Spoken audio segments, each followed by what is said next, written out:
Assalamualaikum warahmatullahi wabarakatuh. Salam sejahtera. Saya Azmi bin Ayub, Department of Mechanical Engineering, Politeknik Kota Baru, Kelantan. Pada kali ini saya akan membentangkan satu kertas kerja bertajuk Pembangunan Sistem Pembelajaran Kendiri secara atas talian ISOM di Politeknik Kota Baru. Abstract. Sistem pembelajaran kendiri secara online ISOM ini merupakan satu inovasi bagi memantapkan pelaksanaan dan pemantauan kursus yang berkaitan dengan projek pelajar khususnya di Politeknik Kota Baru. Kaedah pembelajaran yang diterapkan adalah secara pembelajaran kendiri bagi pelajar politeknik mengikut garis panduan yang pelaksanaan projek semester akhir. Pelajar diberikan ruang kebebasan bagi membina kumpulan projek sendiri, memilih penyelia projek mengikut bidang dan kepakaran pensyarah, menghasilkan projek berdasarkan garis panduan yang telah disediakan oleh penyelaras projek, melaporkan perjalanan projek dari masa ke semasa kepada penyelia projek dan memberi ruang pelajar berdiskusi dan berbincang secara atas talian melalui platform yang disediakan.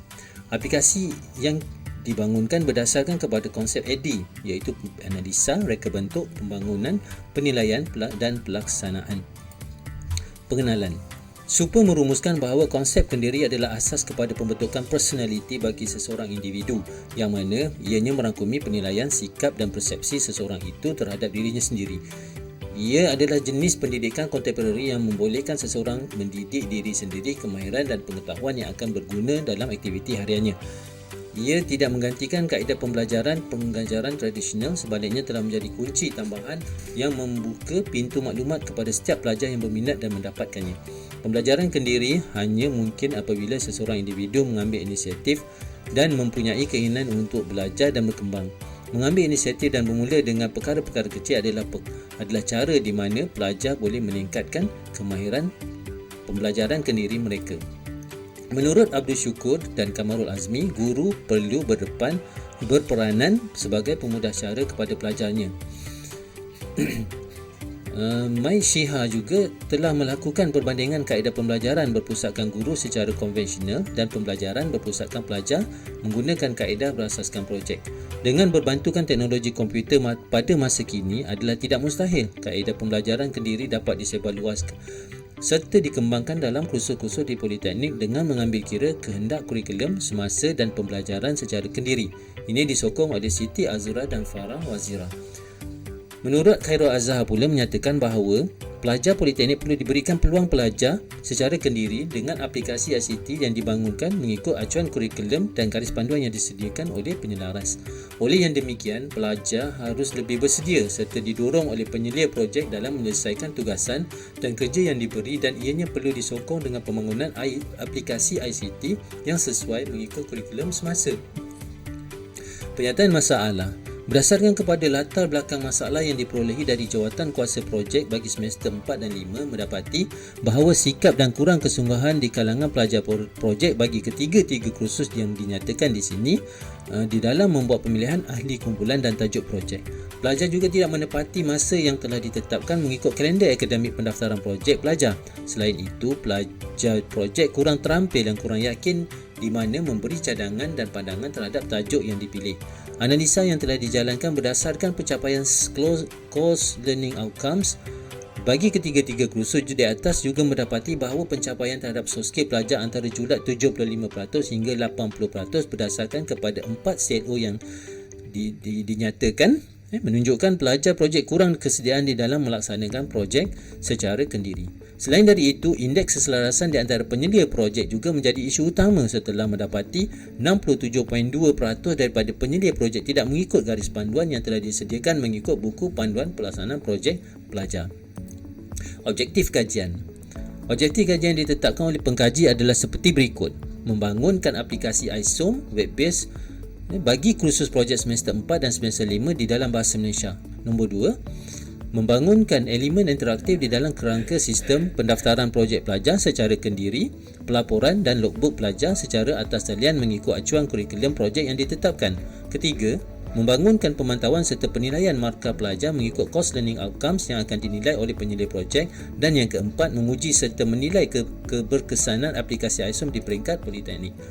Kepentingan kajian berdasarkan kepada penyataan masalah di atas, diharapkan dengan penghasilan aplikasi iSOM ianya dapat menyelesaikan beberapa perkara seperti berikut. Pertama, pembelajaran secara kendiri pelajar di dalam kursus projek ini dapat direalisasikan dengan adanya sistem secara atas talian. Kedua, membantu pelajar melengkapkan sistem pembelajaran mengikut garis panduan yang disediakan dan boleh dicapai secara konsisten mengikut mingguan. Ketiga, membantu penyelia dan penyelaras projek menilai pelajar berdasarkan kepada course learning outcomes dan rubrik yang disediakan. Dan yang keempat, menyampaikan maklumat dan arahan pengguna menggunakan garis panduan atau arahan yang lebih mudah difahami oleh pelajar. Skop dan had kajian. Kajian pembangunan modul ini menerusi aplikasi berasaskan web khususnya untuk pelajar yang mendaftar kursus projek bagi semester 4 dan semester 5 sahaja bagi Jabatan Kejuruteraan Mekanikal dan Jabatan Kejuruteraan Awam. Maklumat di dalam aplikasi adalah berkaitan dengan pendaftaran kursus, pendaftaran kumpulan, tajuk projek, abstrak projek dan ahli kumpulan pelajar. Pemantauan dan pemarkahan pelajar dinilai oleh penyelia yang dipilih oleh kumpulan pelajar secara atas talian mengikut rubrik yang disediakan dan ianya dirujuk berdasarkan kepada jawatankuasa buku projek panduan pelajar. Penghasilan aplikasi ini turut membataskan kepada 5 aspek penerokan iaitu pautan utama, pengenalan, kalender aktiviti, aktiviti penyelia projek, panel penilai, panel industri mengikut acuan yang telah ditetapkan. Metodologi. Terdapat 5 fasa reka bentuk iaitu fasa analisis, fasa reka bentuk, fasa pembangunan, fasa pelaksanaan dan fasa penilaian mengikut model ADDIE. Fasa pertama, analisis sistem. Pada peringkat analisis sistem terdapat beberapa analisis telah dijalankan, antaranya adalah berkaitan soal mengenal pasti masalah dan cara penyelesaiannya.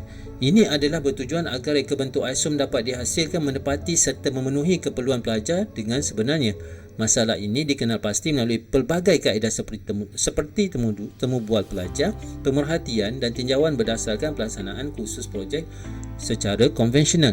Bagi mendapatkan punca masalah, terdapat beberapa persoalan yang perlu diajukan kepada pelajar iaitu apakah bentuk dan jenis produk yang akan dihasilkan, apakah objektif dan tujuan utama produk terhadap pengguna, siapakah yang terlibat dan bagaimana kesannya terhadap pengguna, apakah kelebihan sistem sebelum dan selepas diimplementasi dan bagaimana hendak mensusulkan produk ini.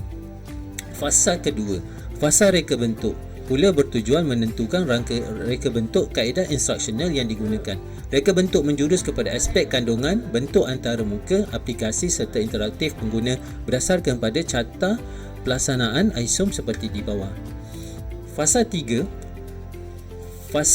Pada fasa pembangunan sistem ini, pengkaji membangunkan antarmuka aplikasi laman web iSOM dengan pengarangan dan pengaturcaraan di dalam perisian Adobe Dreamweaver. Aplikasi Adobe Photoshop pula digunakan untuk suntingan imej. Untuk menghasilkan aplikasi ini, pengkaji memilih untuk menggunakan bahasa Java Server Pages, manakala database digunakan adalah perisian MS SQL Server. Proses penghasilan aplikasi ini dilakukan berdasarkan kepada model ARC. Fasa keempat. Di dalam fasa ini, prototip yang telah dihasilkan dan dipasang di dalam server utama Politeknik Kota Baru mengikut fasa pembangunan aplikasi. Pengujian turut dilakukan kepada 30 orang responden bagi mendapatkan tindak balas penggunaan terhadap aplikasi sistem. Aplikasi berbentuk alpha version ini diuji terhadap pengantarmukaan sistem, kesesuaian pemilihan jenis database serta kelancaran fungsi aplikasi ini. Responden yang dipilih terdiri daripada pelajar semester akhir yang mengambil kursus projek, penyelia projek dan penyelaras projek bagi kursus DJJ 40182 dan DJJ 50193. Aplikasi dalam bentuk beta version, keberkesanan sistem terhadap kehendak yang berdasarkan kepada kurikulum bagi kursus projek sekiranya berlaku pincang tugas dan kelemahan di dalam sistem aplikasi. Satu proses penambahbaikan akan dilakukan sebelum diserahkan sepenuhnya kepada pengguna. Penilaian sistem aplikasi ini dibahagikan kepada dua, iaitu penilaian summatif dan penilaian formatif. Dan rumusan. Kaedah pembelajaran kendiri dalam abad ke-21 ini amat memberikan penekanan terhadap pembelajaran secara tradisional di dalam memberikan pengalaman dan pemahaman yang lebih baik terhadap kurikulum di politeknik dan ianya harus ditambah baik. Pelibatan secara aktif pelajar terhadap tugasan yang disediakan oleh penyelia berdasarkan kepada kehendak kurikulum adalah jelas untuk meningkatkan kemahiran pelajar secara terancang. Dengan mengadaptasikan ICT dalam konteks konvensional ini memberikan satu nilai tambah terhadap pembelajaran secara kendiri. Minat dan rangsangan pelajar terhadap pendekatan berasaskan ICT ini bertambah dan ianya merupakan satu alternatif yang baik terhadap pembelajaran abad ini. Selain dari itu, pembudayaan pembelajaran berasaskan ICT ini memberi peluang kepada para pensyarah penyelia agar lebih bersedia mendepani perubahan konsep pembelajaran konvensional kepada cabaran pembudayaan pembelajaran berasaskan ICT. Pembelajaran secara kendiri ini adalah satu pendekatan yang amat baik dan ianya perlu diperluaskan kepada institusi lain berdasarkan kepada persekitaran dan pembudayaan ilmu yang diamalkan di negara kita.